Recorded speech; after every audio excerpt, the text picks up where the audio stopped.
Can we start this arrangement? Firstly, we would want to welcome the honorable members of the Finance Portfolio Committee of KwaZulu-Natal who are starting the long process, which must be concluded by the 28th of this month. It's a long process. We also want to welcome our friends, the sister committee on Premier and Brother on Premier's office. We also wanted to welcome our Honorable Premier and the whole team of the DG. We are also welcoming our friends from the Provincial Treasury, whom we have not finished the engagement because we want to hold the Premier at one zone. We also want to welcome our friends, the members of the employees of the legislature of KwaZulu-Natal who are attached to the Financial Portfolio Committee. We want to welcome the members of public in case they are connected to this engagement. This is what we want in terms of the Constitution, that we must involve the public in almost everything that we are doing. If we had a bigger venue, we would have invited them to come in person and observe what we are doing. Many people believe that we are paid for nothing. They don't know how hard we work behind closed doors. So we want the members of the public to be always associated with us. So I think we have jumped that point on the apologies, Mr. Craig. Did you receive any apology? Yeah, I also have no apology as well. So we're moving on to the third item of the agenda. Prima, there's a record that we have as the Finance Portfolio Committee of KwaZulu-Natal. Since the 5th Parliament, we have never had a meeting that failed to correct. Never. From 2024 to 2019, 2014 to 2019, and from 2019 to date, I can guarantee you by the end of the 6th administration, the Finance Portfolio Committee of KZN will not fail to correct. Why? Because the political parties employed conscientious people to the Finance Portfolio Committee. We really thank these colleagues of ours for the commitment they have to our own people. So colleagues, the meeting, as I've indicated, is correct as usual. On the adoption of the agenda, colleagues, it's going to be a long day. We must be clear for that. There are two votes that we're going to deal with. It's vote number 1, which is the office of the Premier, and vote number 4, which is economic development and other things attached to it. And a lot of entities. When I count the entities, I will not remember exactly. When I last counted, there were around 13 or so. So it's a very, very busy day today. And we are not going to do our work and rope it. We'll do our work as trusted by our people. So colleagues, these are the 2 major items that we're having for today's meeting. We want to check who is moving for the adoption of this agenda for record purposes. Yes, Matera. Yes, greetings to the members of the corporate committee, and yes, I move for the adoption. I see the head of another Zulu, parameters Zulu. So that's again. Yes, again. So abantwana take it over their own heads.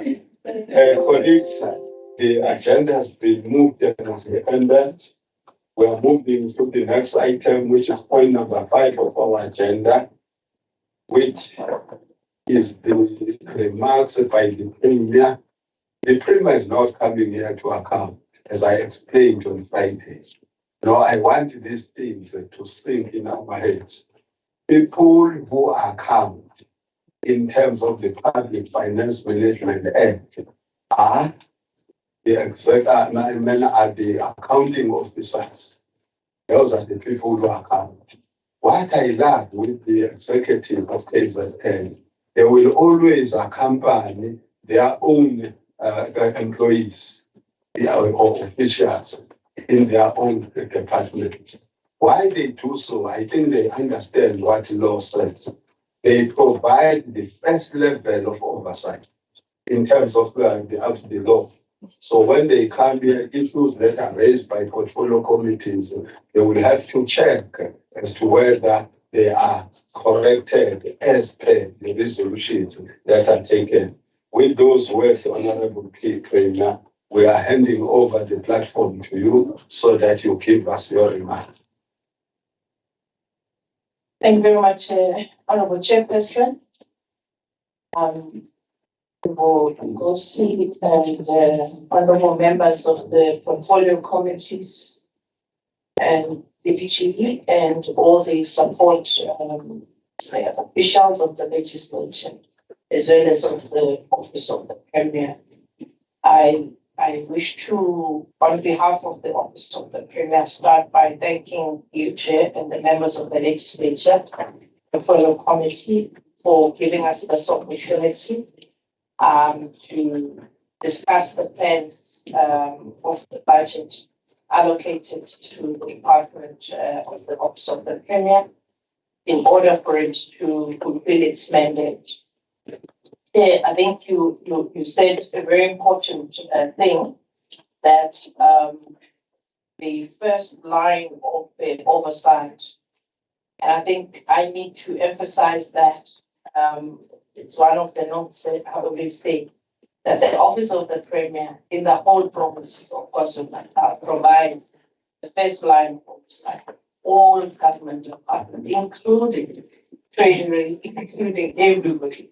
So I do want to underline that, because it is when the Office of the Premier is not able to provide that overall oversight and monitoring, that you will find then that there are things that are falling off the wheels. And I think probably moving forward, your sister department in terms of oversight and the way we structure ourselves has got to be the Office of the Premier. Because I always see Marty, when she's trying to do her monitoring and evaluation of the department's work, that she would get uneven reports, what the departments say in their own, and what the department says in the portfolio committee, what they say elsewhere, it's not the same vis-a-vis whatever evidence that you might be having in your hand to back up the story that would be told by a one department or the other. So it becomes important, therefore, Chair, that perhaps in structuring ourselves to be playing the role that the Constitution is saying we should play as this office, we need to look at that. The second one, Chair, is that our office is strengthening those levers that are going to assist us in playing that oversight role. We are strengthening areas such as the monitoring and evaluation, as we've been saying all the time. We are also bringing in the statisticians. We are also bringing in a very strong research component, a component of project management, because it troubles us sometimes that you find that the department does not spend a certain amount of money for 9 months, and only to be able to spend that amount in 3 months. And we can't explain how it happened and why it happened. And that's one area then that says to us, if we are to stand, even when we give the state of the province or whatever state of the finances, if we are to have facts and conviction, we have to also have checks and balances that proves that what we are saying is what prevails on the ground. So those are some of the areas that you would see as we go on, really focusing on as areas that if we are to interpret correctly what the Constitution say we should do, then there is a certain focus that must be struck, or a balance that must be struck. So, having said that, Chair, we are in a month of March, which is in our country Human Rights Month, and we all remember this month, but we'll also be looking sharply again at how does government provide services. And moreover, the quality of life and the lived experiences of our communities in terms of the services that we deliver to communities. But we'll also be looking at the areas where we believe that there has been human rights violation one way or the other. And in doing so, we are going to be focusing this year. Our Human Rights Day will be in a month where there's been quite a number of disturbing human rights violation around that area in that district, and we have been working with some of the community members there, and we'll continue then highlighting the plight, particularly of the farm dwellers, farm workers, people that are dispossessed of their land one way or the other. We also, Chair, we are in a state where the country and the province has also been experiencing the devastating impact of the ongoing strike, illegal strike that is led by NEHAWU, which threatens really law and order, but also stand at the door of the human rights violation when you look at what is happening around you. The provincial government really regrets the violent behavior and the violation of the citizens' rights that have occupied the strike, putting the lives of the sick and the vulnerable at risk. We have as government appealed to all the parties to return to the negotiating table at the bargaining council.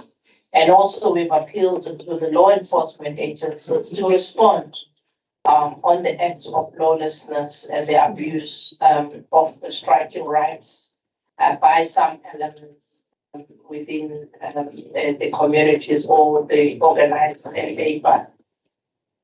There is an offer by government that has been put on the table. It is our understanding, honorable members, that whenever there's an offer on the table, unless all avenues have been exhausted, then there could be a strike. And at this point, our understanding is that after the minister has presented the budget, there was an agreement that this time around the government negotiations early, so that the government does not complete the budget before the negotiations.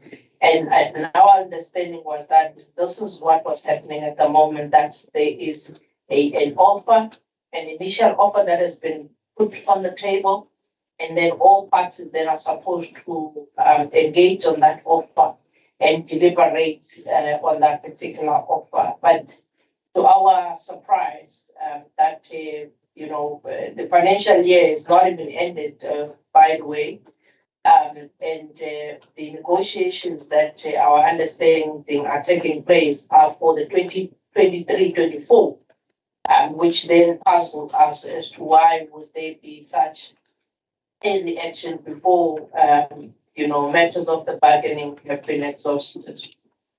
We are putting contingency measures in place in order to ensure that there is no collapse of the public service. We have also put a team in place of administrators that are monitoring the strike on a daily basis. taking into consideration what is happening within each department, and also ensuring that we restore order, especially in the health sector. We've also said, in monitoring, but also in getting reports on a daily basis where there has been destruction of infrastructure or where there's been wrongdoings. We're not going to shy away from consequence management kicking in.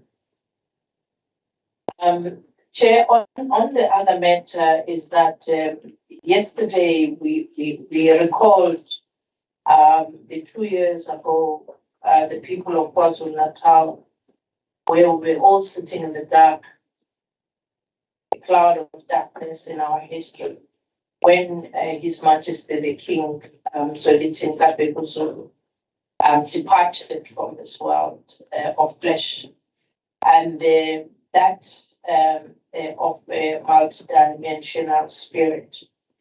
Now, our hearts have been, at pain to try and rebuild from the legacy that His Majesty the King has left. But again, honourable members, we know that His Majesty, the legacy that he left behind, was that one of 50 years on the throne.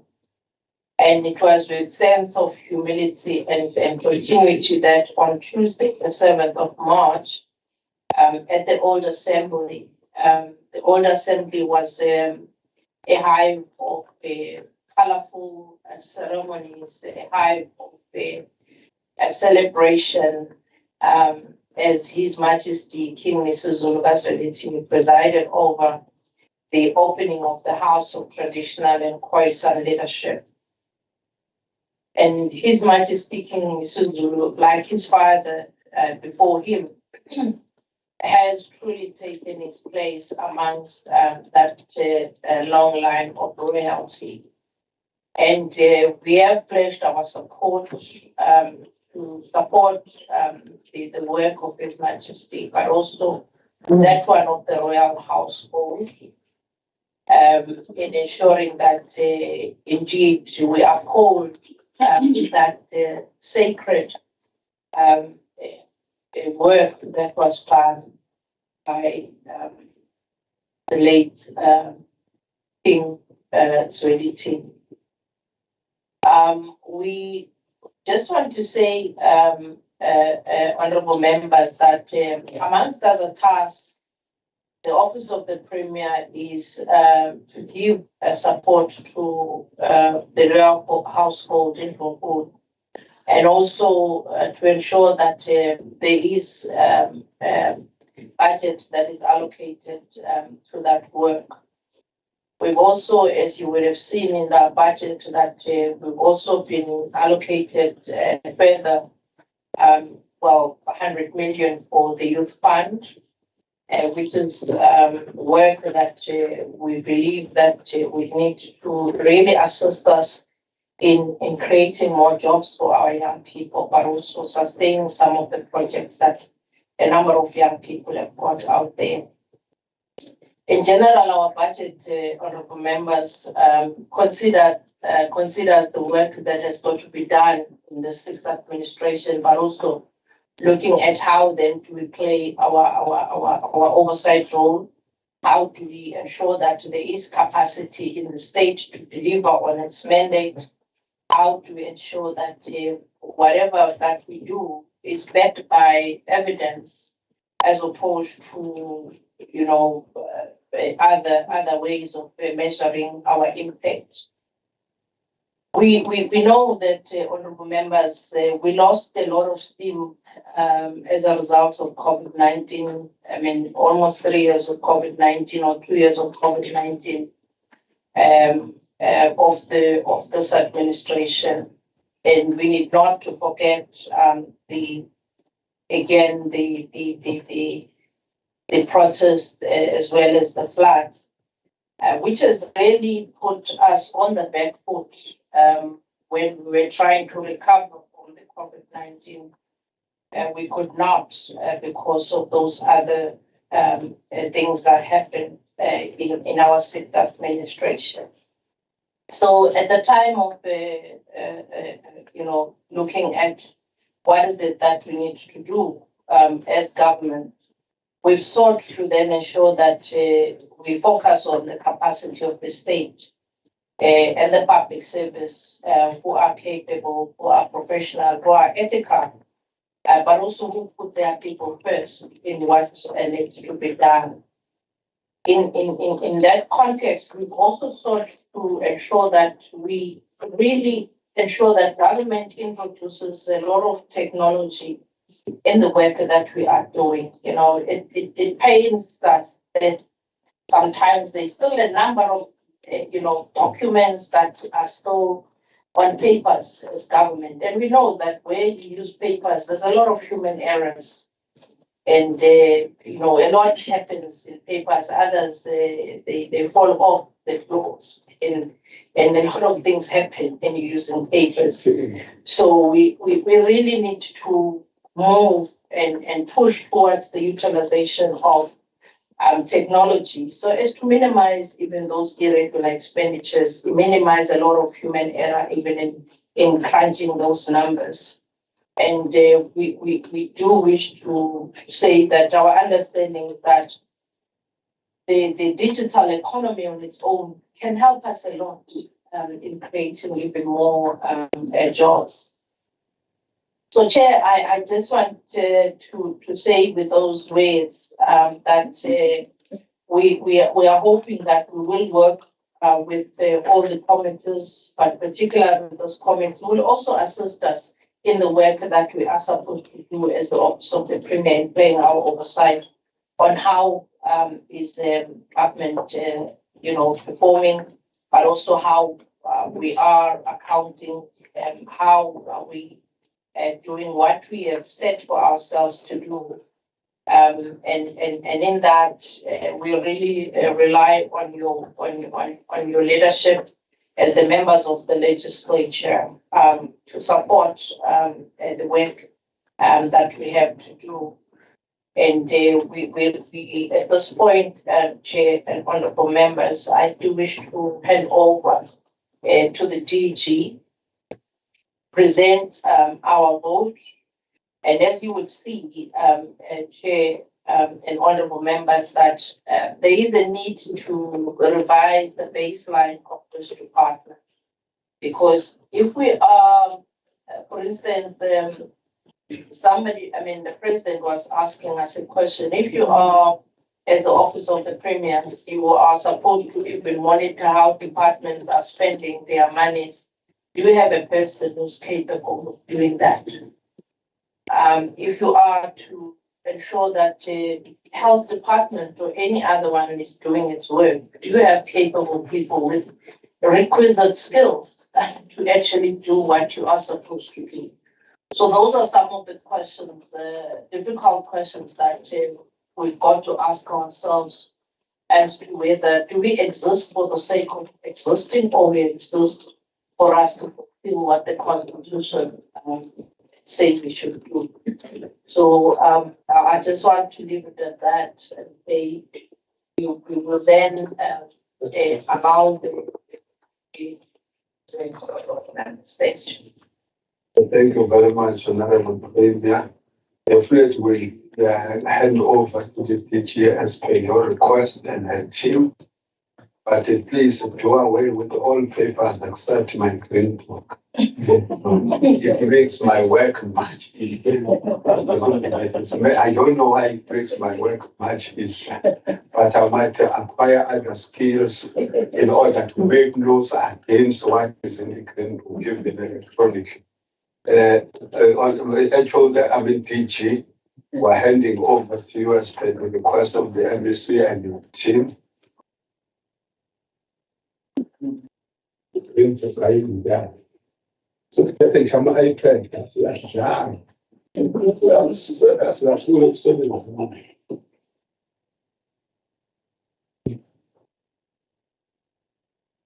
That will check this in. Honorable Premier, honorable members of the legislature, and colleagues from Treasury, the legislature, as well as the Office of the Premier. Good morning. Honorable Chairperson, we request that our presentation with you in two parts. We start with the introductory parts and then allow the acting CFO to deal with the budget areas. And we are saying that this 2023 draft APP is the second to last implementation plan of the strategic plan of the first for 2020-2025. And we complied with all the processes that are required in order to come up with a strategic plan. And we also would like to confirm that the plan is aligned to the MTSF priorities. And this was confirmed by the Department of Planning, Monitoring and Evaluation in the presidency.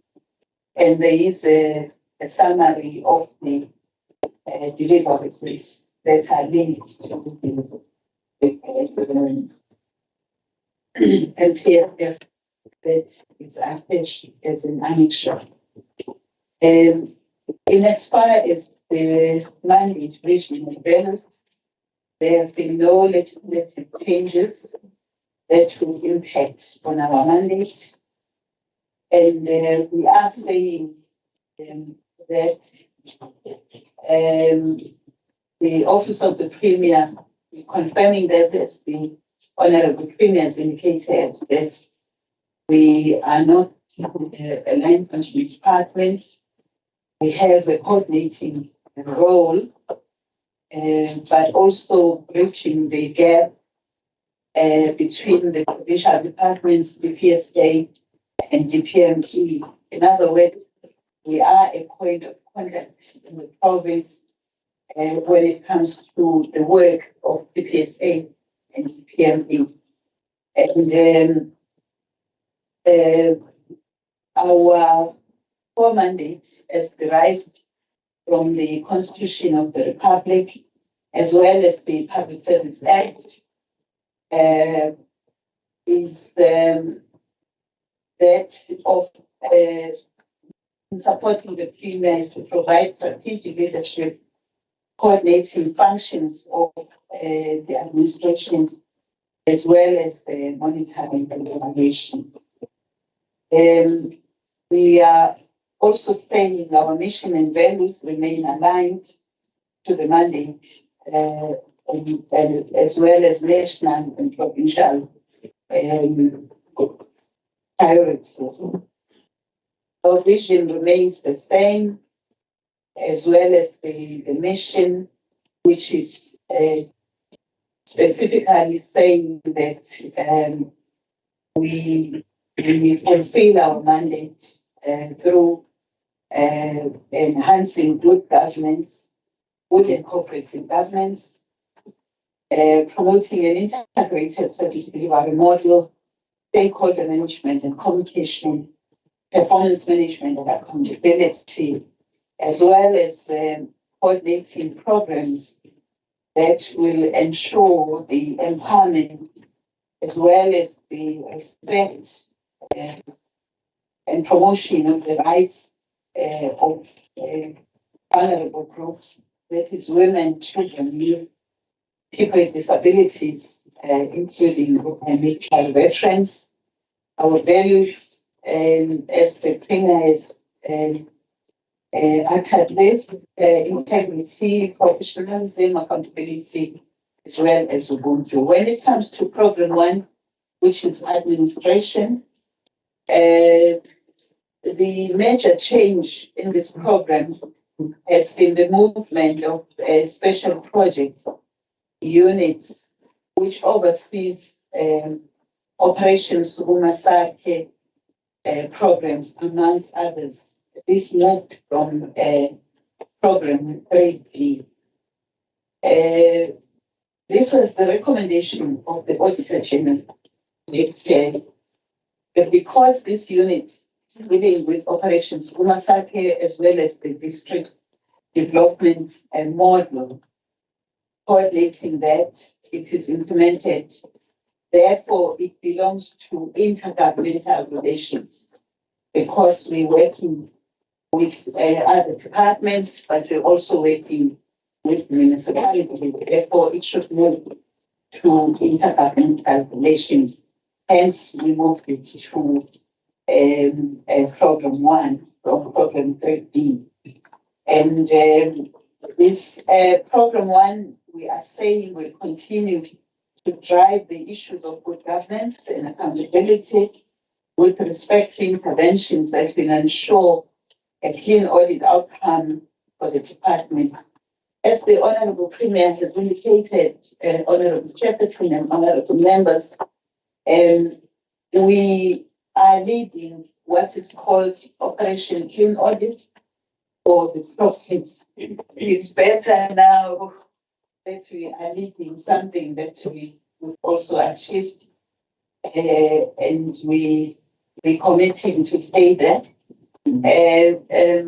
Operation Clean Audit, the task team is made up of the Office of the Premier, Provincial Treasury, and the Accountant General of the province.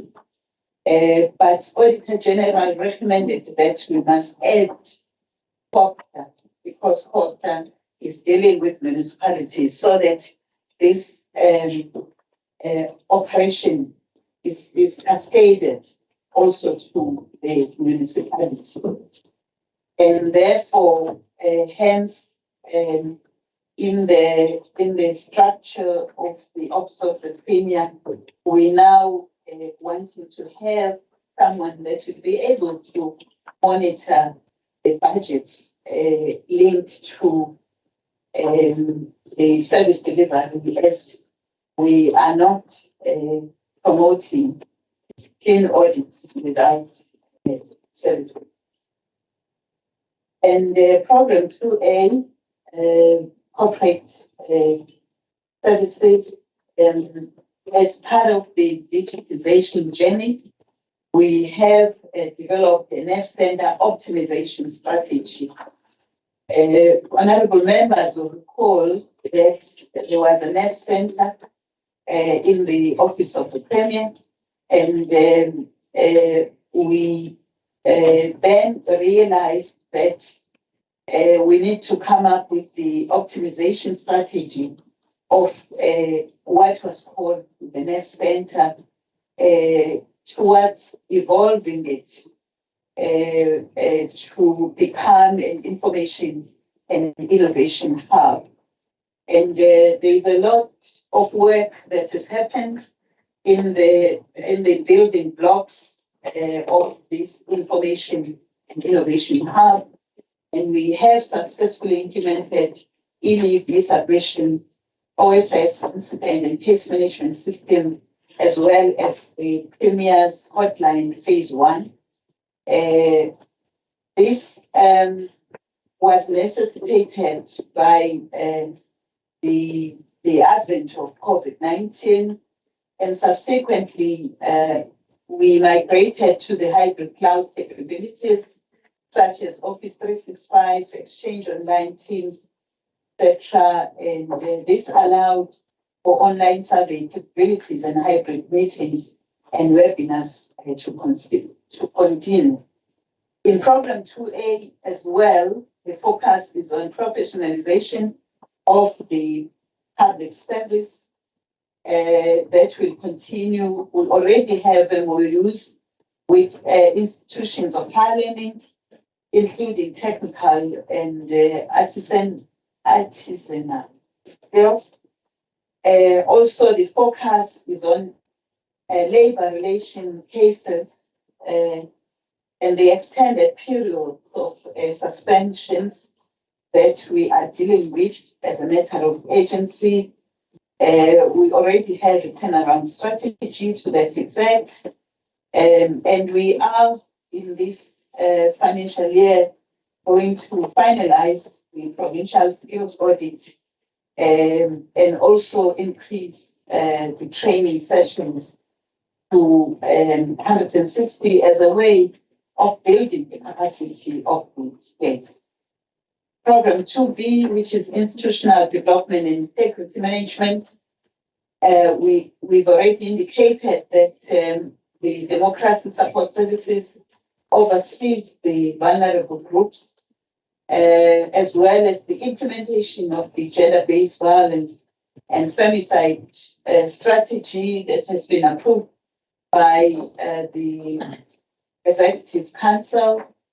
We are saying this reported to functionally reporting to Program 3B, but due to budget structure was placed in Program 2B. And this has been resolved. The indicators for the program now appear under Program 3B. The Youth Development Chief Directorate, whilst under Program 2B, now forms part of Program 3B functional. And we did this because we wanted a cohesive focus and effort for vulnerable groups, because all the other vulnerable groups were in Program 3B except for youth.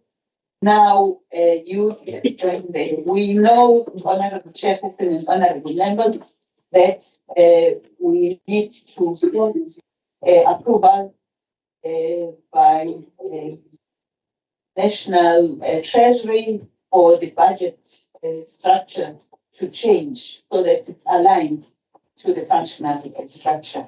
We are saying premiers in these, though, which supports engagement of the premier with the communities have been included in this program.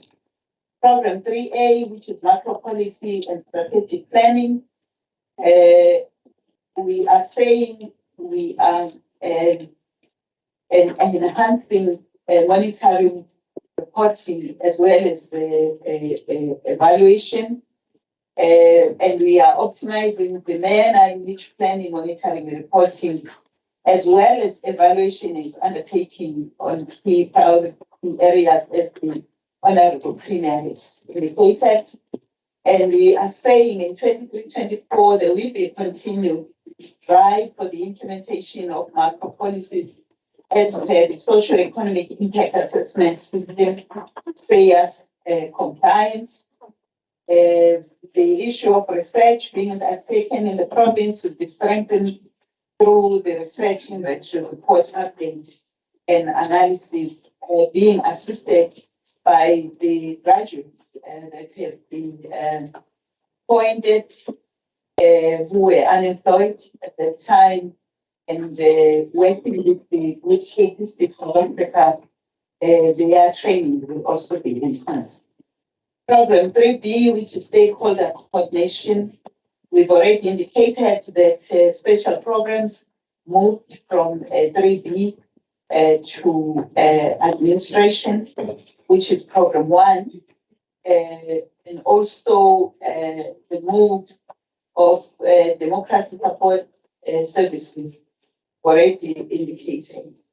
We are saying this branch will continue its focus of coordinating of services for the vulnerable groups, as well as the engagement of stakeholders in the province on pertinent issues of delivery of services and social cohesion.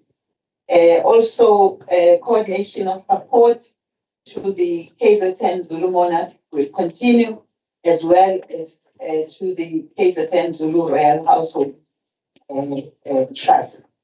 I now request Honorable Chairperson and Honorable Members that I hand over to the acting CFO, Ms. Makwaza, to is no longer Ms. Niesa. Maybe she got married, she is now Mrs. Makwaza. We must hand it over to, I request to hand over to Honorable Chairperson. I request to hand over to the acting CFO. And then not call the names because it takes some. Thank you. And Madam CFO, your DG has handed over to you. Don't worry about those that you didn't invite. It's one thing that I know, that the work in African culture is a family matter. So it is the whole family that decides who must be invited. It's not an individual. Can we hand over to you, Madam?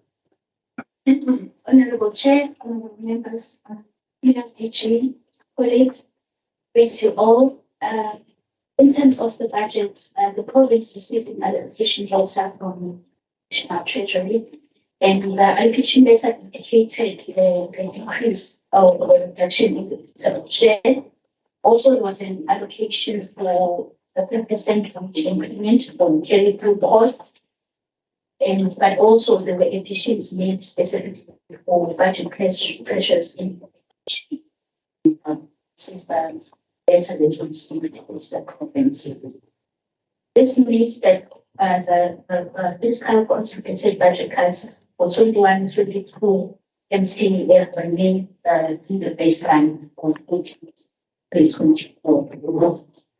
There was also a downward revision of our provincial on revenue budget over the 2024, and this resulted in the reduction in the budget of the premium and other departments, of course.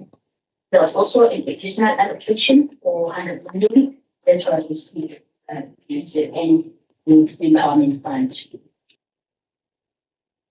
In terms of the revised MTF allocation for Office of the Premium, we have the budget of 872 million. The baseline, as I've said, 775 million. There was an increase in the baseline allocation of 96 million, which results from the wage increment of 6%, and the own revenue reduction to that extent to 9%. Premium, which became an additional allocation is a payment of 400 million. Then we should a total budget of 770 million.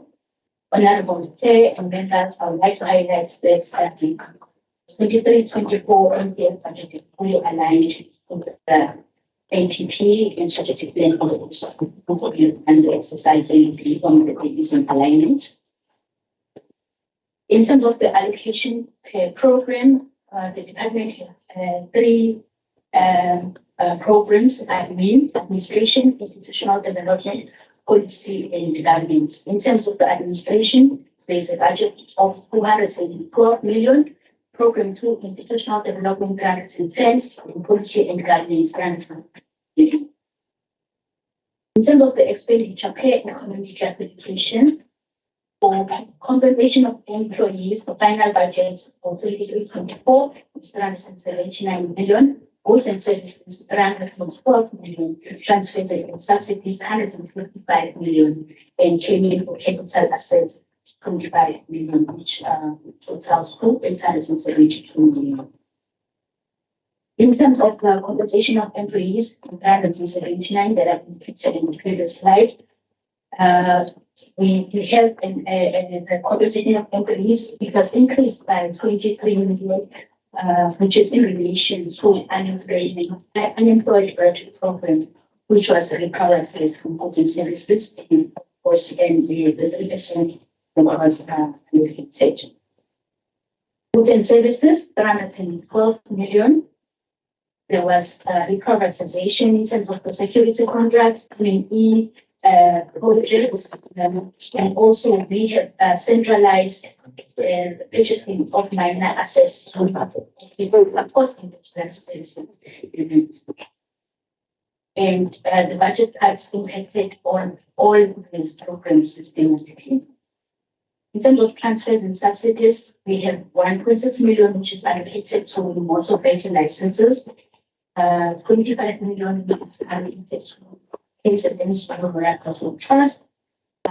We have 27 million, which is allocated to the staff as cost as well as external payments, external payments, as well as the 100 million for the exit from the money fund.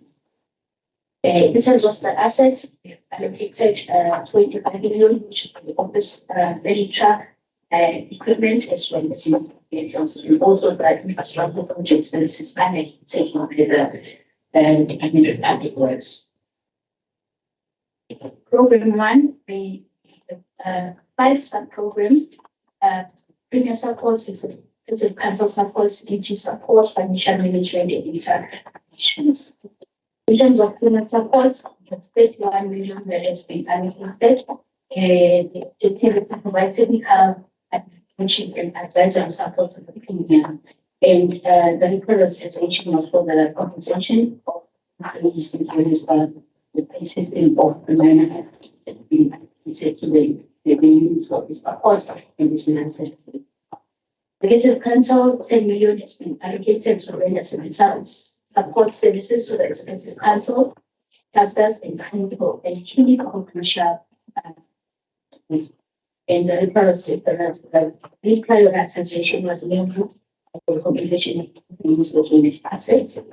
And the budget cuts was as in 1,000 with this sub-program.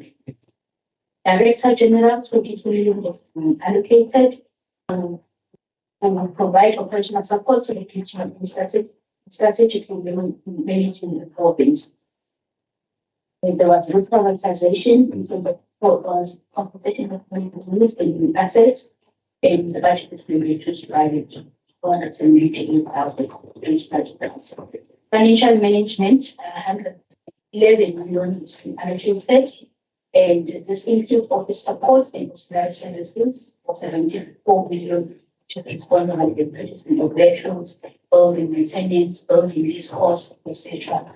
And the prioritization was mainly the assets, which was the prioritized for this release, and there's been a budget cut of 1.7 million.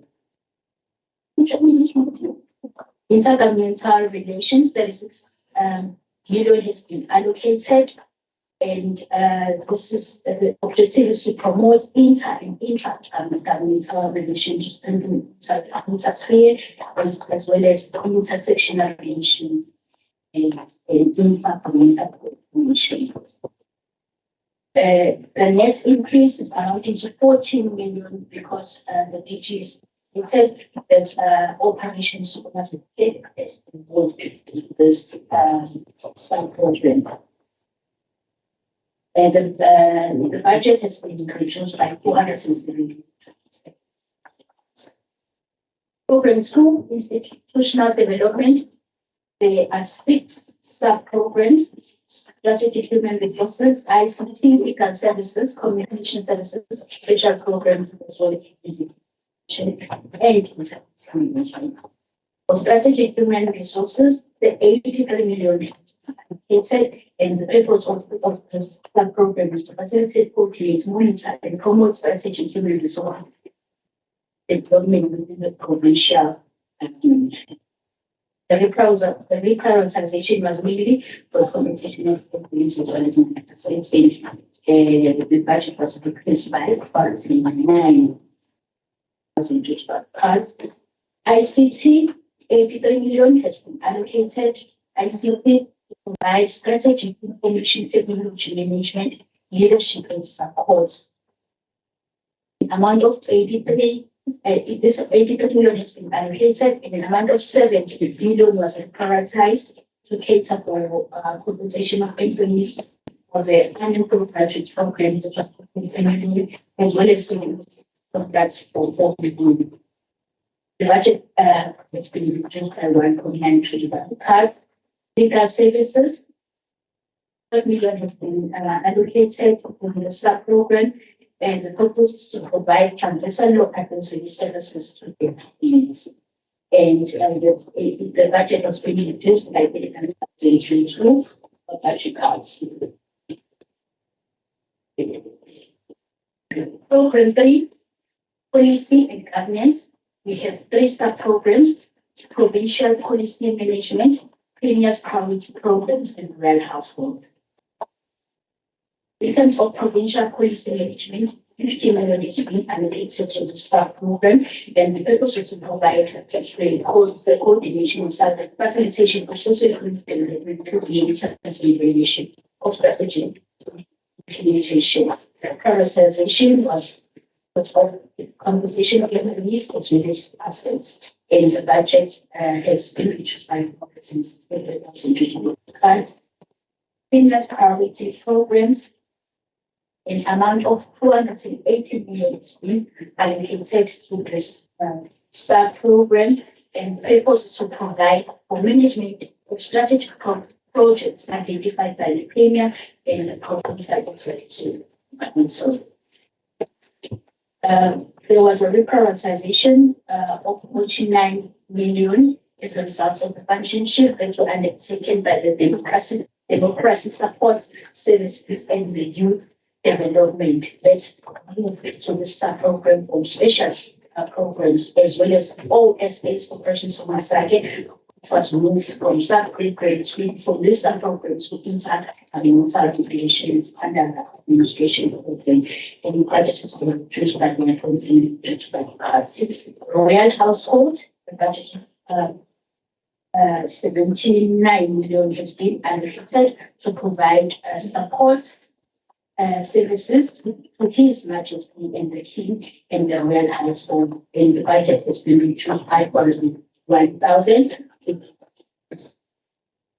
In terms of transfers to public entities, we have Zulu royal household, which is 25 million.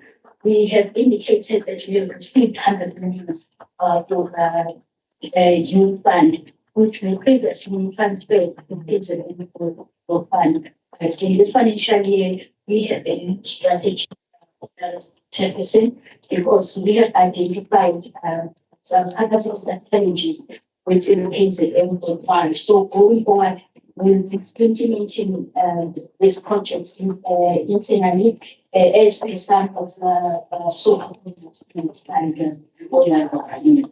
so the transfers to public entities will only be used for the council trust. Service level agreements will be entered into prior to anything being made to these entities.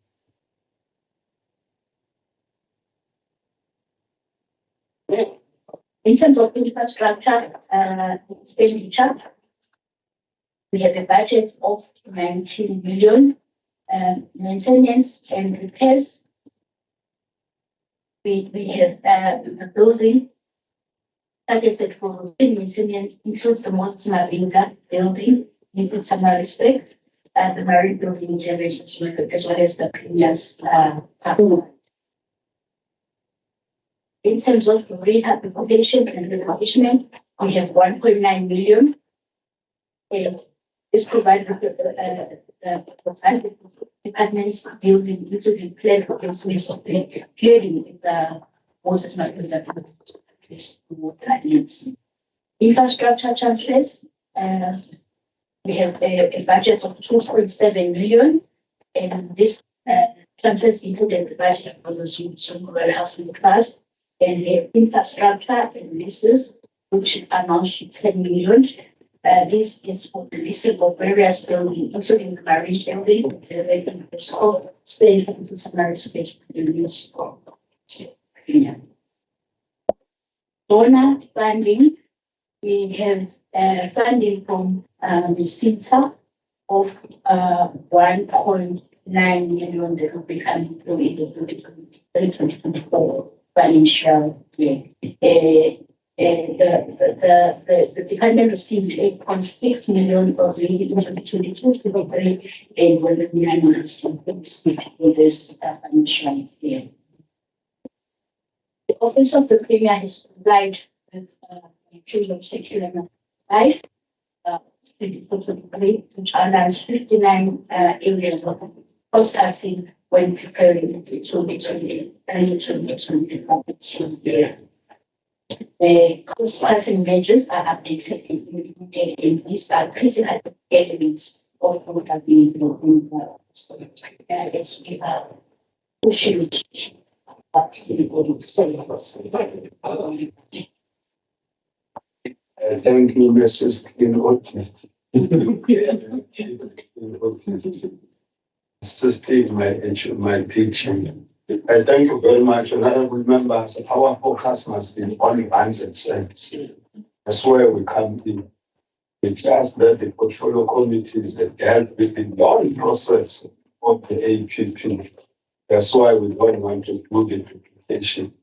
So in the light of that, we're handing over to you, honorable members, for questions and comments on this vote number 1. Any hands? Honorable Pictet, you will be followed by Mtega Hasli. Honorable Governor, there will be number 3. Only 3 hands that I can see at the moment.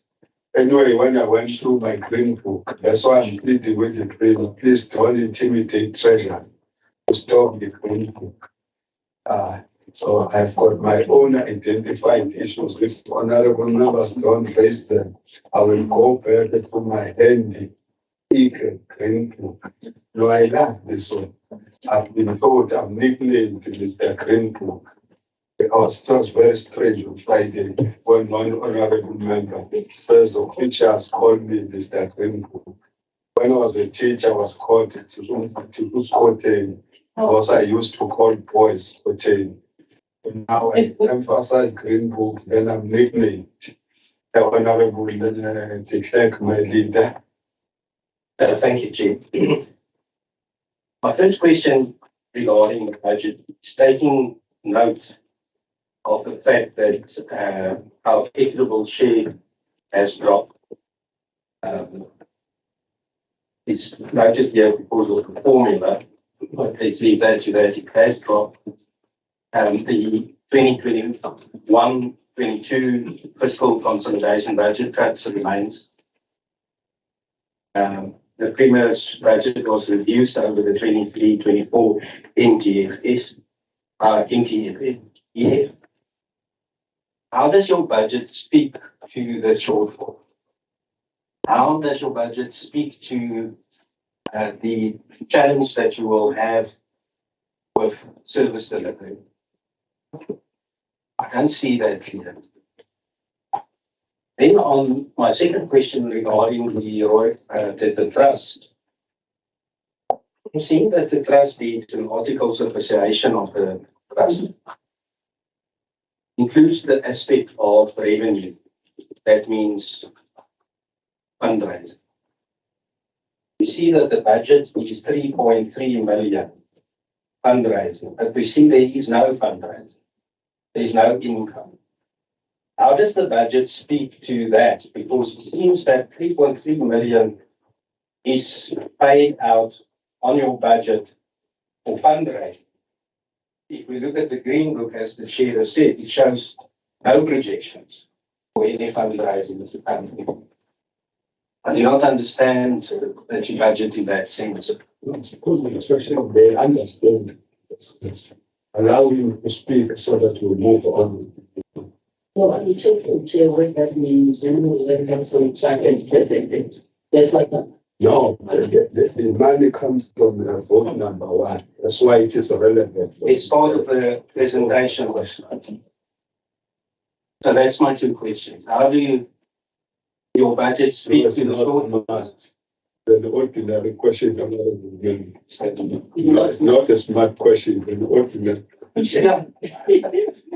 joking, baby. So those are seeing that it's ordinary, I presume it can easily answer. Sure. No, that's what. Sure, the answer. Honorable Rogers. Thanks very much, Chair, and thanks for the presentation. And thank you, Premier. You said some great, made some great comments, which I've certainly taken note of. If you implement those, we'll certainly be on the right track when it comes to ensuring that we've got a capable state ethical state, which is the one narrative that I keep driving. So I also want to touch on royal household and the allocation to the royal household. The sensitive issues that we've got with the passing away of His Majesty is now we sit with a situation where the King's late wife remains in one of the palaces. And of course, we've got a new king that's ascended to the throne. So there's a duplication of costs. Exactly how, and I realize it's a sensitive issue, but there must be some idea of how the office of the Premier is going to try and address that situation before it becomes a crisis. And we all know the possibility of it becoming a political football. The other thing we've often spoken about in this committee, Chair, and obviously I'll raise it with the royal household as well, is the commercialization stroke tourism opportunities that we keep talking about, but yet we see nothing. And I think His Majesty actually alluded to it in the State of the Province address. So what exactly is happening there? And I'm sure that the Office of the Premier would be driving that with the royal household. Because if we can, and I've always said this, the more self-sustainable the royal household becomes, the less pressure it puts on our provincial fiscus. So one of the other things, if you look at your equitable share over the MTEF, it obviously drops substantially in 2024-25, and there's a slight increase in 25-26, but it's still way below 23-24. What, if any, strategy does the Office of the Premier have? Because it means, in my opinion, that they're going to have to be more severe budget cuts in the first outer year and in the third outer year. So what strategy do we have in place there?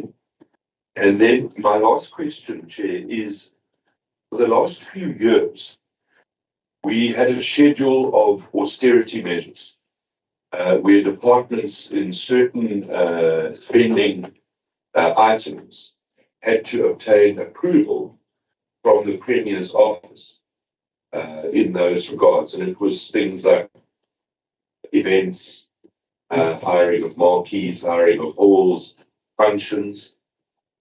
Are those austerity measures still applicable? Do departments still need approval from the Office of the Premier?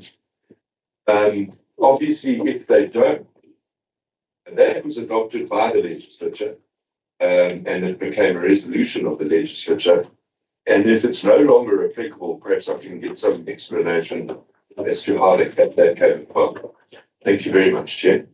Thank you very much, Chair. Thanks, Chair. Just two questions. The first one is that the department is projecting to pull or has pulled 50 posts out of a number of 118 that are vacant, right? At the same time, given the budget cuts, right, what is your projection in terms of filling these posts? I can see if you look at page 33 of the Green Book, right?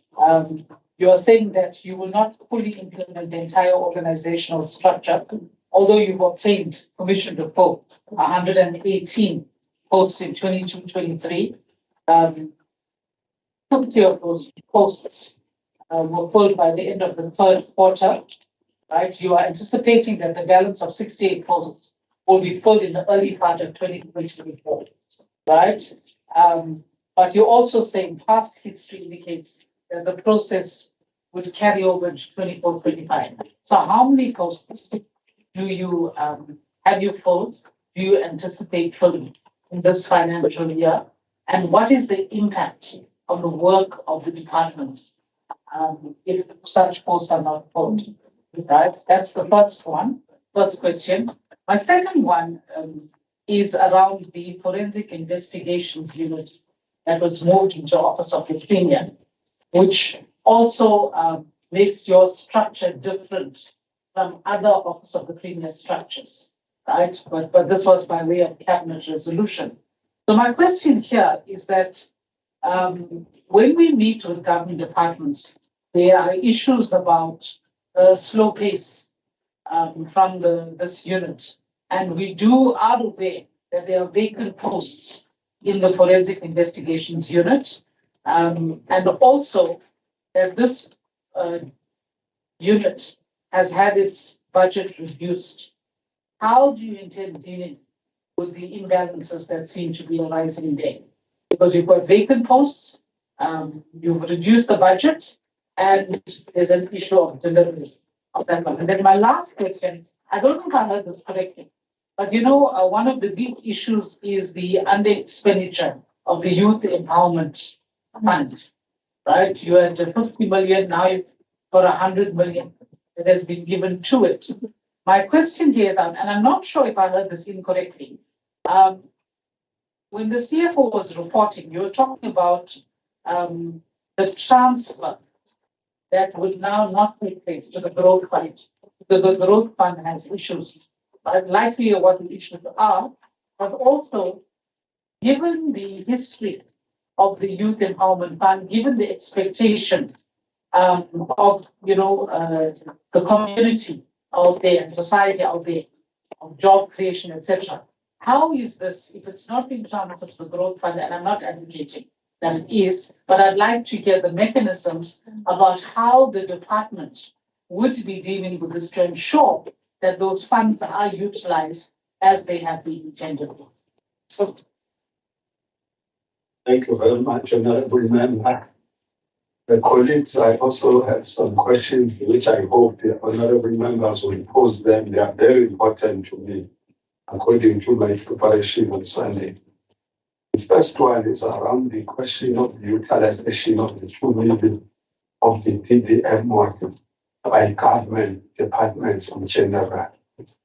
I want to find out a specific thing as to whether by the expiry of 6 months, will we as the Finance Portfolio Committee, before embarking on the mid-term assessment, going to see that you are in line with the benchmark of 50%. What is my worry is that the assessment, since this money was allocated, by the time of the midterm, the money is far below 50% benchmark, which tells me that it is just utilized for the sake of utilization. So DG, my friend, the specific question is, will we see the 50% spending by November 2023? It's a specific question. It's one of the things that is frustrating me a lot, because I don't believe that the proper planning is taking place generally in government in relation to that. Then the question that was raised by Honorable Government at the end is worrying me. This thing is on page 19 of the Green Book. Not this thing called the Growth Fund is letting us down. I want to say it openly, because we favor nobody. Now that thing, if you go to page 19 of the Green Book, you come to the third bullet from the top there on that one. That's where Honorable Government is having a problem. Most of the time we complain about that monster. We are waiting for it in vote number 4 when it is making a presentation, because it is grossly underspending on something that is supposed to assist the vulnerable group. So the Office of the Premier is having 50 million that was not spent, which is not guaranteed by the end of the financial year, whether it will be spent or it will be just given in the form of this fiscal dumping. That's the problem we have. There's also another 20 million that came from Edtea. That monster too is not guaranteed that it is going to utilize it. I don't understand. Why is it that monster is not spending the money that is supposed to create jobs and assist the vulnerable young people that we have in this province. I hope you are going to open your green book. I've given you the bullet that is there. That's the second thing that I wanted. Because honorable government decided to be mind on that one. Personally, I'm not mind when I raise issues because that's what I'm paid to do. Now, why I'm on this side, doing oversight over your own department, is because I'm getting paid. Tomorrow I'm going to be paid. Before I sleep tonight, the official, very efficient official who is in the pay office of the legislature will show my pay. I'm not a volunteer, unfortunately. That's what I'm paid to do. Others must not interfere with me because I'm not there, because I'm paid for what I'm doing. So that's what it is. It's not a question of friendship. If we are friends, because you are delivering, but it doesn't mean that I must sweep things under carpet. I think we've heard about that crowdfunding, and I'm going for it. If the members are scared of that monster, that thing, premium, is a monster. According to my own assessment, I've got history of underspending, only for that matter, by that monster. When 100 million of ours goes there, I cannot be guaranteed from my own mind that the 100 million will be spent if it goes to that thing. Bakhuluma sithi isikhathi bakhona bakhuluma amabhiliyoni unga-understand uyangenaphi because thina we are looking for the money that we have appropriated to it. Why talk about billions? Because their budget is not a billion rand. You can't confuse me. Mungente yodwa namsipigeki. Akekho uzokwangitika for such a long period of time. The last one, DJ and your team. There's something when I was going through your green book that I didn't find. During the state of the province address, the premier announced that there is going to be 10 million rand donated by each department to deal with the immediate needs. No, I don't want to mention that. When I come to the premier's office, I'm in the sofa. I listened very attentively because it indicates the government program. But I don't see the 10 million in the green book. How are you going to make sure that this money is made available by the end of the financial year, 31st of March 2024? That's a question. When I went through the green book, I couldn't see. But I might have skipped the pages too long because I was dealing with another department that I'm interested in. That's what was happening. If you could clarify me on those few, I would be very happy. Can we get the responses to our question? Hey, no, service and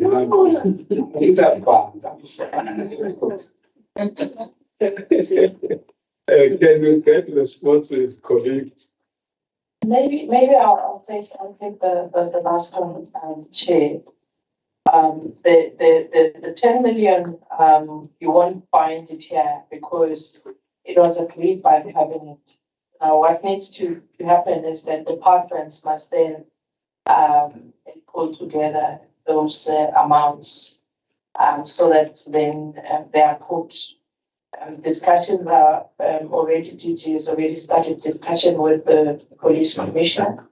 And the JCPS cluster is going to the meeting to finalize the business plan. And then there will be those interdepartmental transfers of that contribution. Remember, Chair, that departments are taking this from their own discuss. Let me show you how this came about. Department of Health has one clinic was part of and stock and everything valued more than 10 million was known. And we discussed whether, well, that's just one, many incidents. Now we find each department, if you were to calculate the value as a result of crime related, and you say if we were to put the money and fight this thing, might make sense. That's how this thing to say realistically. Even if you're a health department that doesn't have money, but you can't afford to lose money as a result of this. So that is how it's going to happen. The youth fund, chair, members, as the CEO was saying, we've repurposed it in a manner that's safe. Give an example, 2 projects that are already being finalized. The Department of Health are saying the cars of the department that need to be repaired. They have a huge what you call it, car pool that need to be repaired. Now, if we were to take young people, as the DG said, they get trained by Mercita, the agreement that we have already with them. And then after they are trained, they are then using the youth fund. You then get the stock for them or whatever that they need for them to go and work. So that's how it's going to be. The same with Dunlop. We spoke about it. We have an agreement with Dunlop. Dunlop is going to be training young people, and then we then buy them stock, and then they go and work.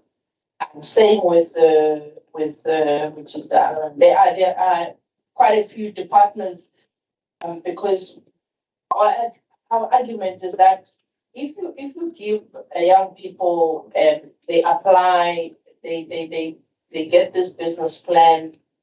Business plan, it's not guaranteed that your business is going to thrive, especially if you don't have guaranteed markets, if you don't have support, if you don't have anything. But the way we're doing it internally is that we're using government muscle spending and say if it's agriculture, who's repairing your tractors or who's doing this, get young people, train them, give them equipment, go and work. So that's how we use it. That's what the CFO was trying to explain, that instead of waiting for applications and if you look at, I mean, of course, we know COVID and other things affected every business, but this one is guaranteed that there's already markets that is already there. You get trained, you get to that market, you go out and do your business. It's same with the IT, youth in IT, same with the different other sectors of youth. So the austerity measures, I think I've dealt with the growth fund one, chair, and the last one of crime that you asked. The only one that I will leave as the one for the 2 million, because I wasn't sure of that question, and I'm sure other colleagues did get it. The Honourable Governor, it's true that I think the DG will give the specific numbers of posts that we filled. We tabled it at the committee level. We gave all the specifics at the committee, which posts they will filled, which ones are under investigation. You will see from the presentation that the DG made as well. We are saying there might be posts that we will not be able to fill because we don't have current funding for them. That's a fact. So you can't continue building posts if you're not going to have money for them. So we are looking at that in terms of which ones are the ones that will not affect service delivery directly. But we are looking at that because we can't be irresponsible. The Investigation department, yes, of course, it was as a result of the cabinet decision, but it was also as a result of the SIU resolution. Not only in KZN, in other provinces as well. They gave us a detailed report as to how it's coordinated in our offices, the investigation.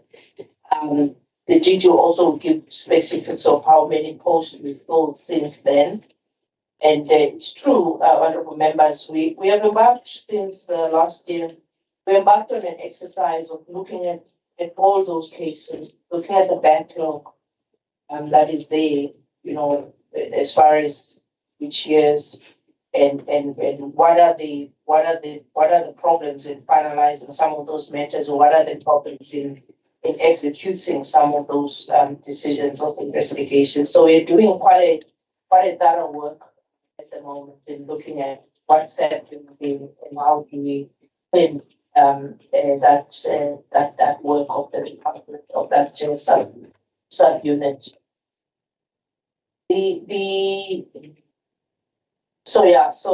that's I think on youth as well that you raised. I've already answered that one. The royal household, Honorable Rogers.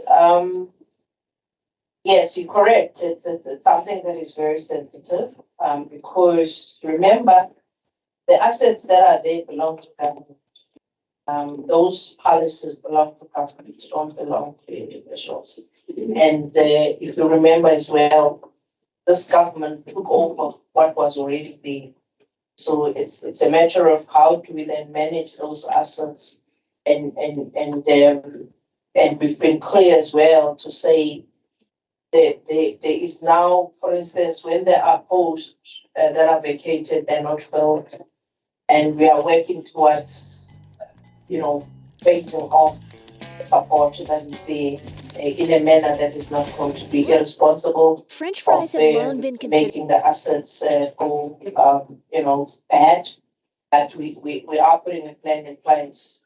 Well, I would say that the good thing is that His Majesty that is here now, he understands, and at least he doesn't have palaces that much at the moment. So it helps them to work towards some plan. So we are able to then, you know, work around the moment. So there's no duplication at the moment. As you would know, that we're still working towards establishing a proper office for His Majesty, proper staffing, proper structure, everything. So at the moment we are managing everything properly without any duplication. So that's why then looking at the drop in the equitable share, all those things must be looked at as to when then do you face certain things, what needs to continue, what cannot be continued, but also finding a model of dealing with some of this matter. And I think the one model that you were talking about is the one of the fundraising, because if you are to keep some of the work, that will have to be done through the royal household, managing some of those as opposed to government managing it the way it's been done previously because of the COVID in cost. So yeah, I think the issue of commercialization, we've discussed it with His Majesty. There is a discussion that is taking place, and also it's about the structures. The structure is not being helpful, and it's a discussion that is ongoing, and we're hoping that we will be able to find some plan.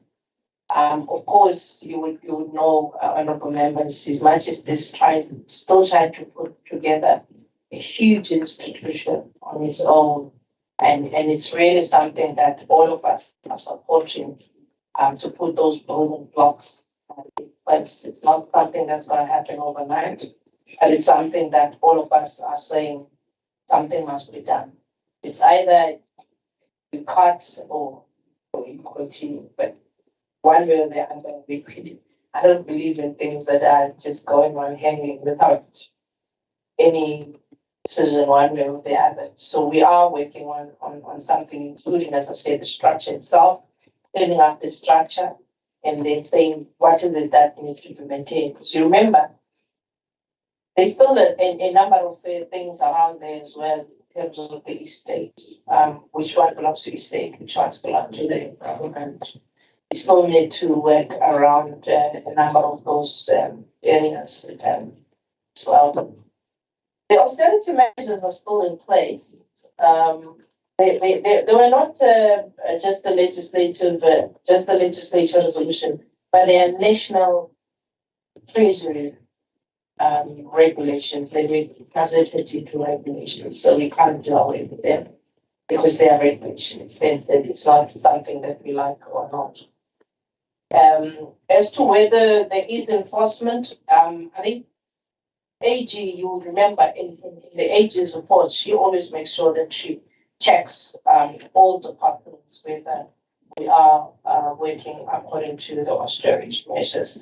Of course, we've asked the GNA cluster to really look at the austerity measures in line with the markets and what's realistic, what's not realistic, but also that will need to be made in terms of submission, and it will have to be processed accordingly.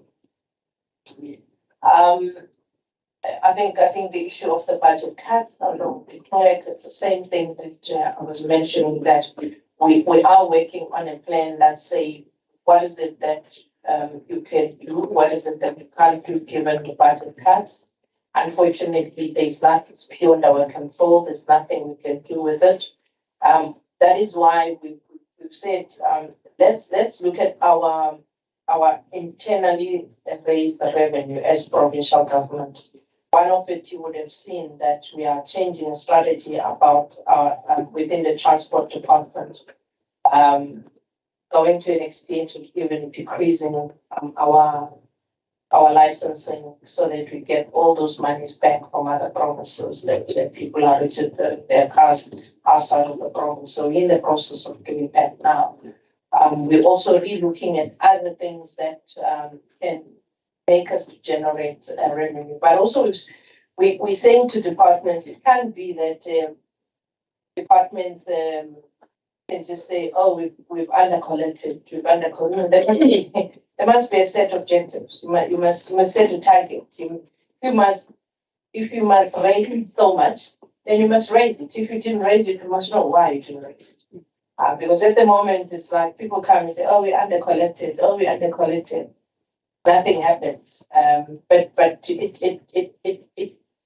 it's hitting our revenue, because if we're not putting efforts on our own revenue raised, the budget, the baseline is going to gradually decrease. Make no doubt about that. And unless we wake up now and start really working smart, we are doing it. I think I would leave the difficult ones to the DG and the team, honorable members. You answered almost all of them. There's this one that you didn't understand. They understood it. They know what I'm talking about.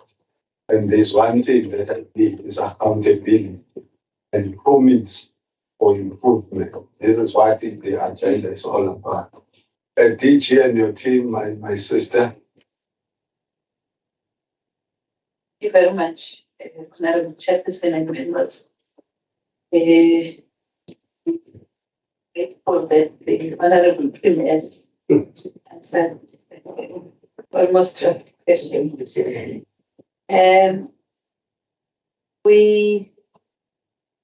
We are just adding what the Honorable Premier has indicated.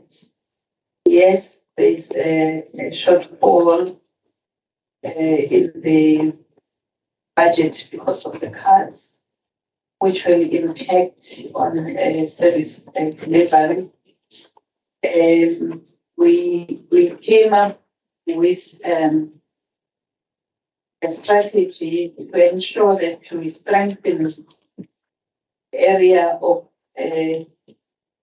research, coordination, monitoring, and evaluation as our core mandate, which is why we have employed graduates, 38 of the graduates to assist us, and there is going to be further training of them, training on the job, so that they assist us in those areas, ICT, research, monitoring, and evaluation.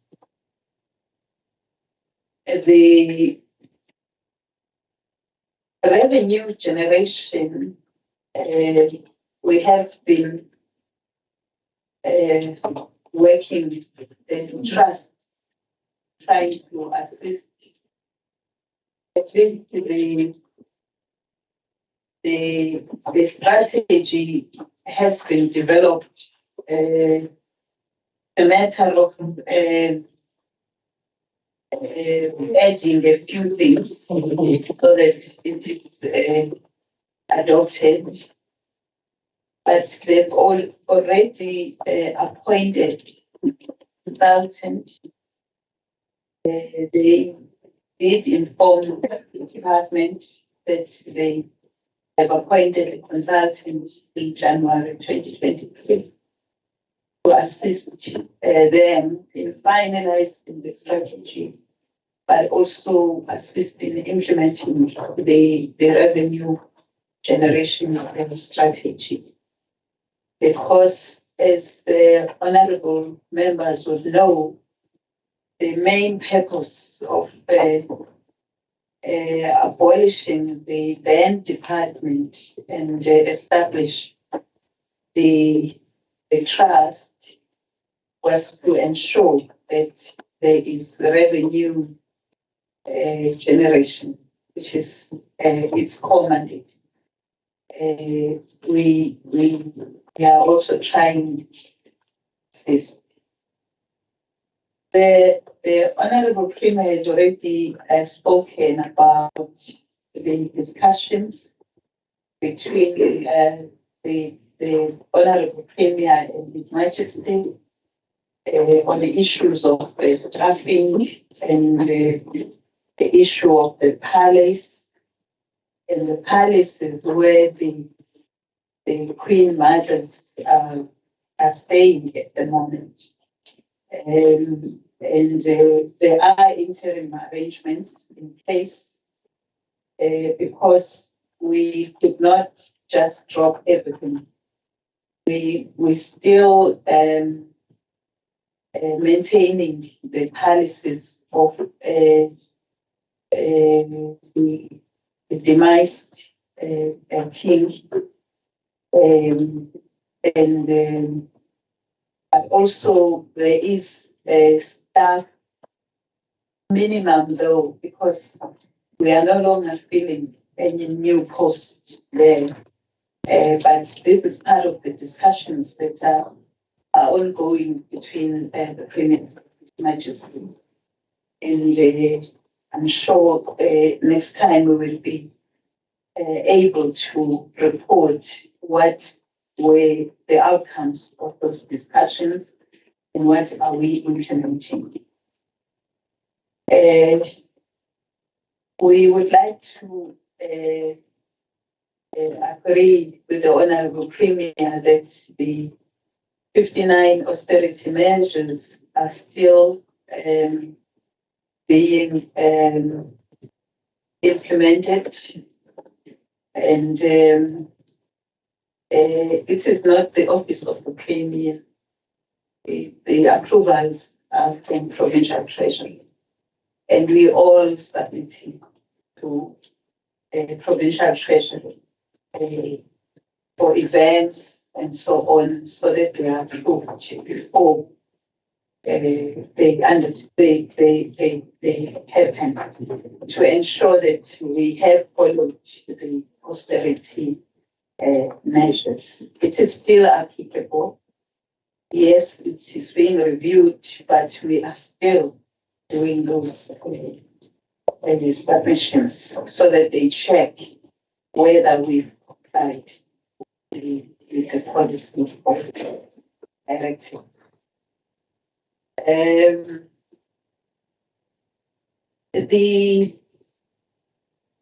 The issue of how many posts are filled, yes, there is currently funding for vacant, but 75 of the active posts are the ones that we qualify to fill. Out of the 38 are vacant filled, and the 47 are at different stages. 28 filled, 47 at different stages. Out of the 47, 10 SMS have been advertised. The closing date was 3rd of March. And the 37 out of the 47 are at different stages, but all of them, they are at interviews level. And we are hoping that this will be finalized soon. Regarding the forensic investigations, we do need to indicate that they are at the moment there are 81 cases that we are dealing with, and we do want to indicate that out of that 81, there is a backlog that the unit came with from provincial treasury, which was 41 cases that the unit came with from provincial treasury. And we are doing our best in pushing the backlog. And we are doing our best to ensure that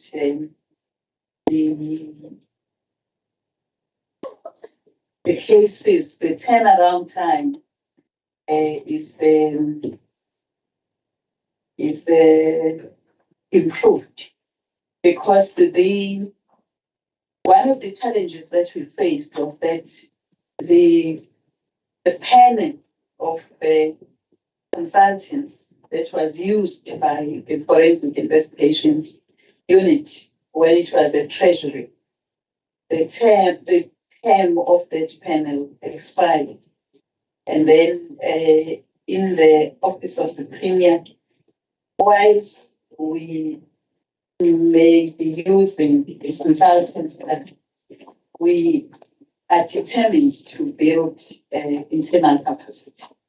As a result, we've already appointed 2 directors. They are already working in the forensic investigations, and 10 posts are at an interview level. Interviews are taking place as we build in capacity within the forensic investigations. And the Honorable Premier has already spoken about the Youth Empowerment Fund.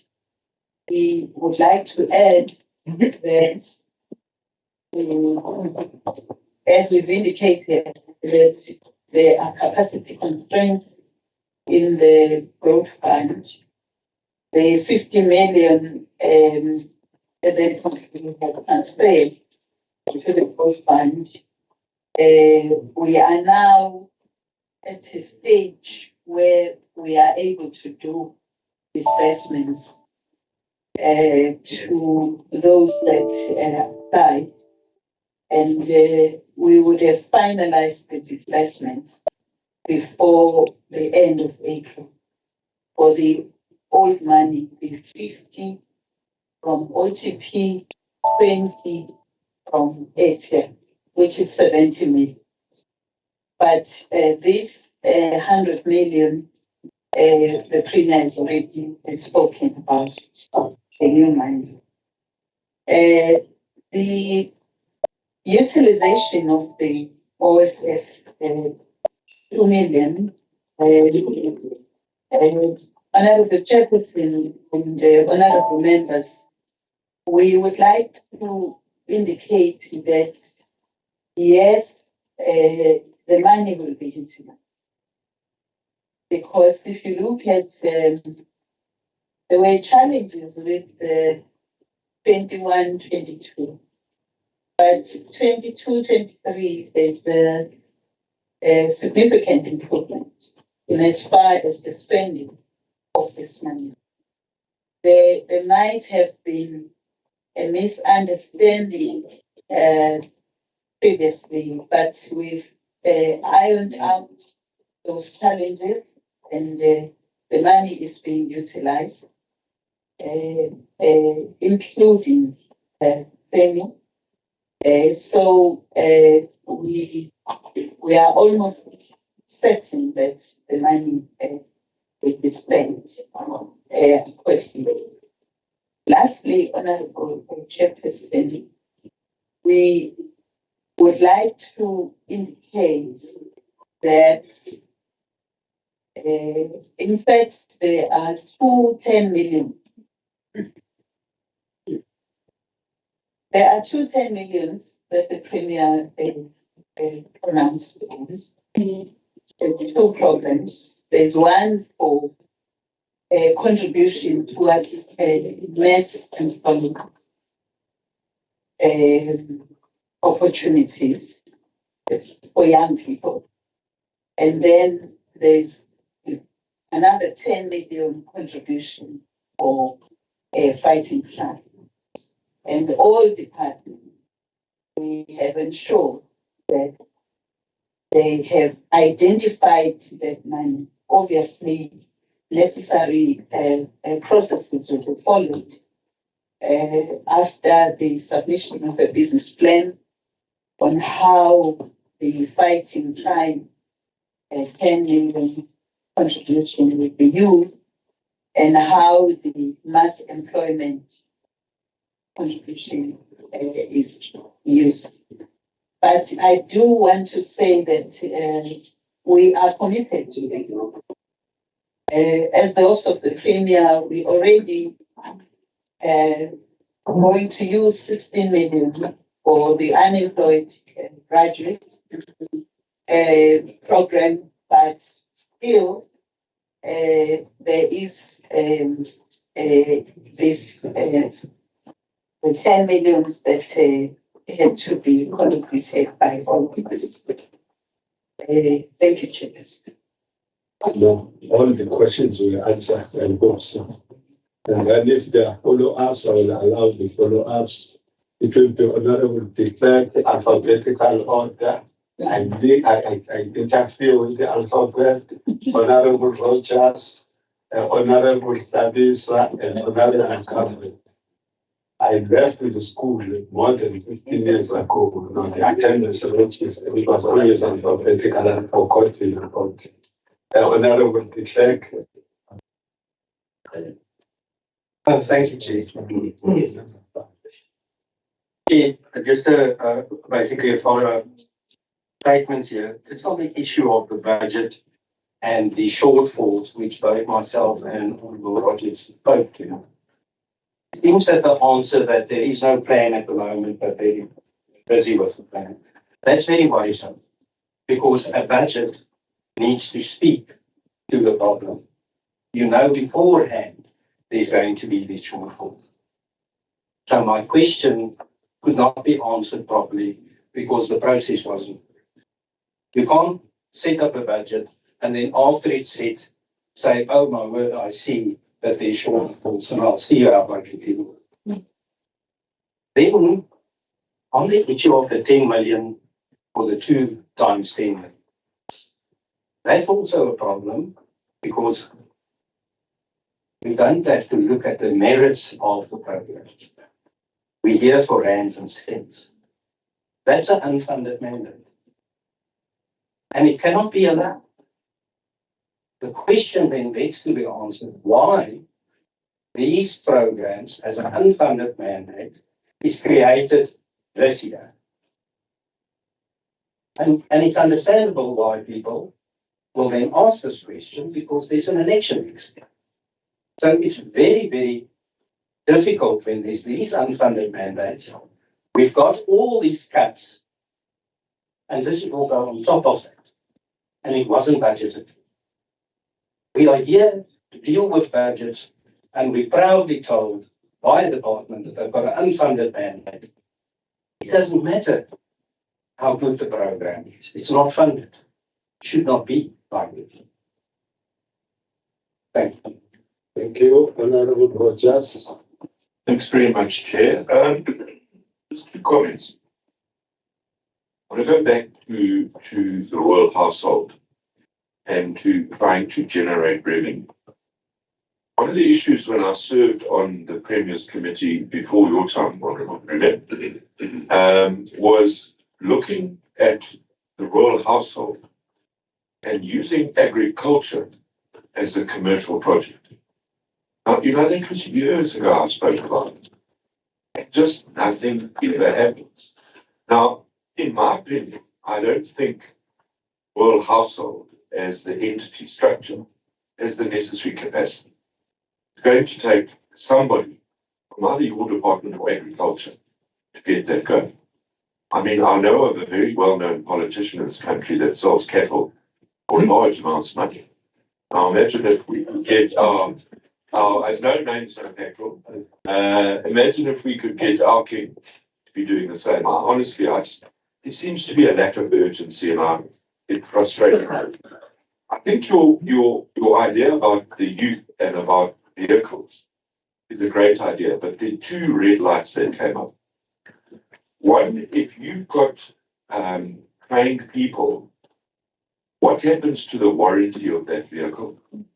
Number 1, because you don't now have an approved dealership or mechanic or whatever it's called dealing with it, and insurance should there be an accident. Those are just 2 red flags that came to mind. Thanks, Chair. Thank you. Thank you very much, Chair and colleagues. We have the Honorable Premier, the DG and her team. My Chair is just for the Honorable Premier to have it at the back of her mind on the issue of the royal policies.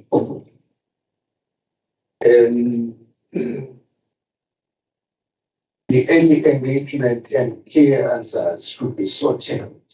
Because, as far as I know, Honorable President DG, the policies belong to the reigning king.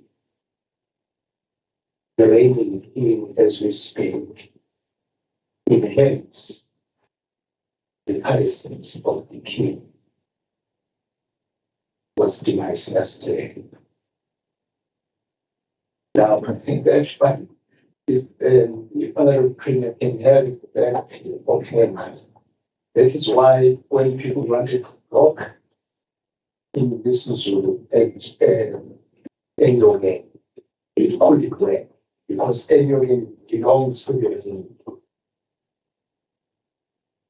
Yeah, the possibilities of cutting and even stuff might be a problem as we go forward because those policies belong to the regime. Thanks you. Thank you very much, Honorable Kavenda. Thanks, Chair. I just want to go back to the Youth Empowerment Fund because I'm not at ease about it. And I'm not sure what level of discussion has occurred in the portfolio group. You see, there was an amount of 50 million that was not spent, right? And then an amount of 20 million that was given from Edtea. Then there's an amount of 100 million that's taken from the provincial fund towards this empowerment fund. Now, The original agent to deal with this was the growth fund trust, right? And we are now told that it's gone back to the Office of Premier.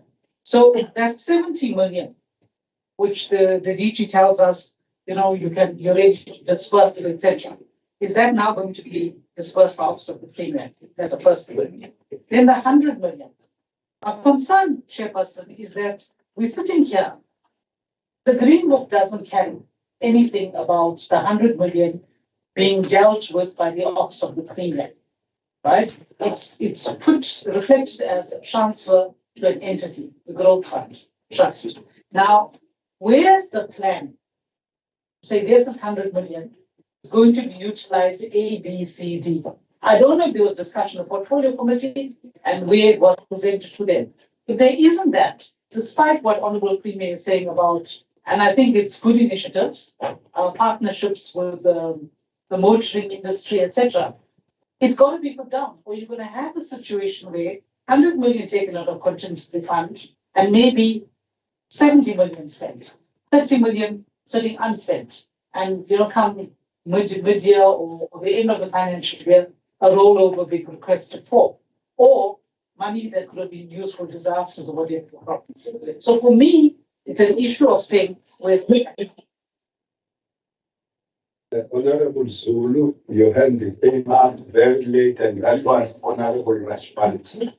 If I want to follow up, Chair, is the response of the DG in relation to the 2 million budget for ALBERTINA.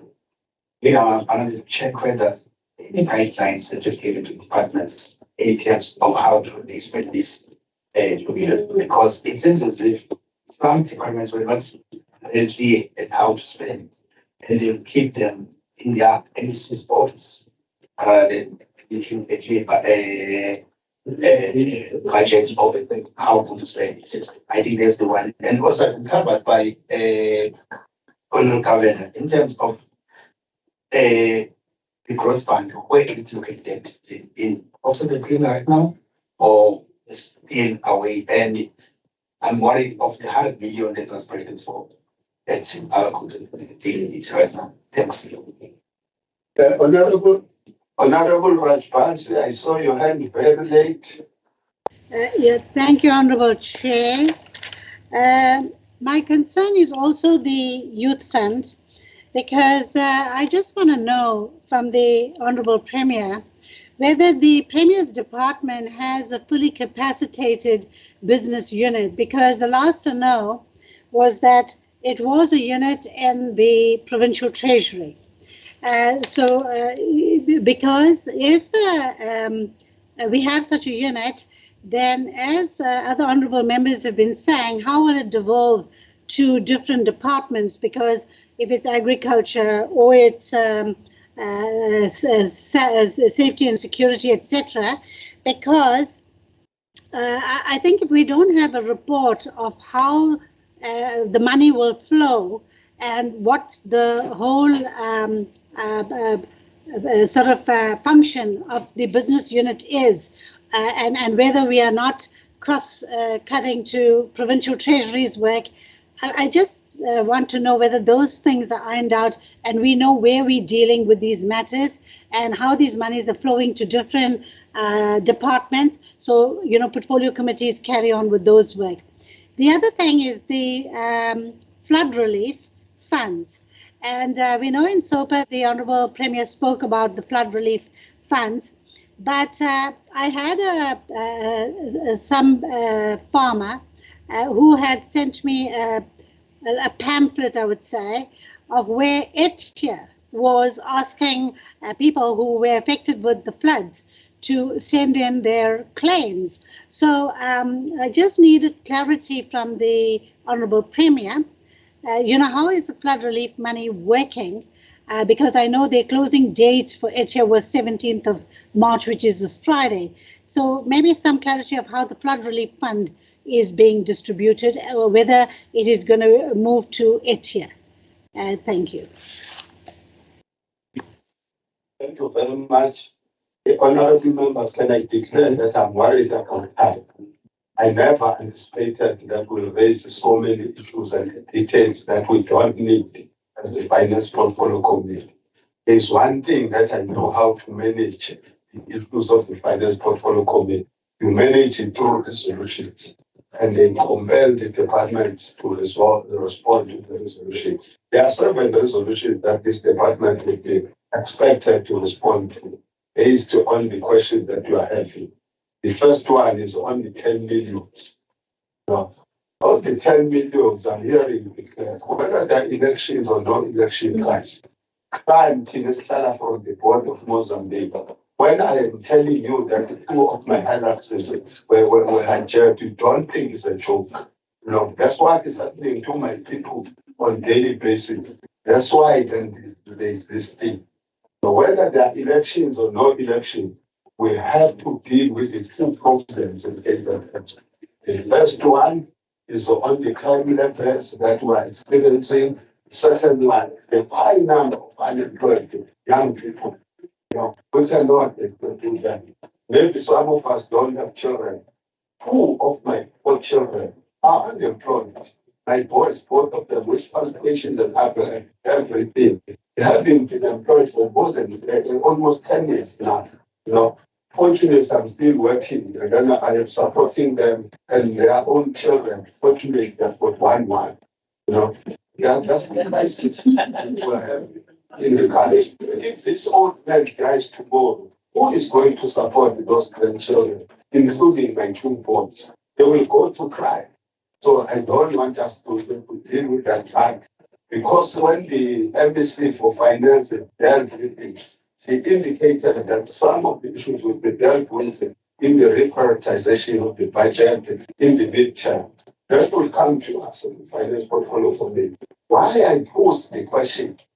I pose them so that we get the commitment that thing is going to be taken care of. Like each and every paper, there is no time on time.